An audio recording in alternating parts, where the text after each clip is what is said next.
বন্ধুরা, এই যে দেখতে পাচ্ছেন আমার এই যে ফার্মি মুরগির বাচ্চাগুলো, এই যে মটরশুঁটির যে শাক পাওয়া যায়, শাক আর পাতাকপি ঝুরি করে একদম কুচি কুচি করে কেটে তাদের জন্য আমি খাবার তৈরি করেছি।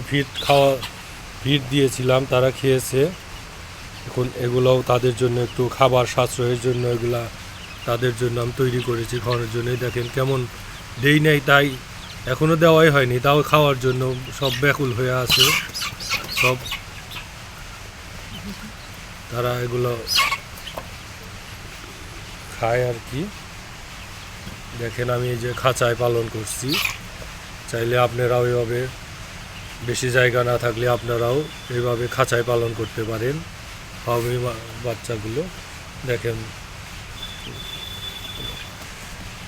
দেখেন আমি এর ভিতরে কেমন খাওয়ার জন্য, দেখেন দেখেন কেমন কেমন খাওয়ার জন্য সব হয়ে আছে। দেখেন সব কিভাবে খাচ্ছে, দেখেন দেখেন তারা এগুলো খুব ভালোভাবে খায়। দেখেন এগুলো চাইলে আপনারা ওইভাবে দিতে পারেন, আপনারা করতে পারবেন আপনাদের। ধন্যবাদ।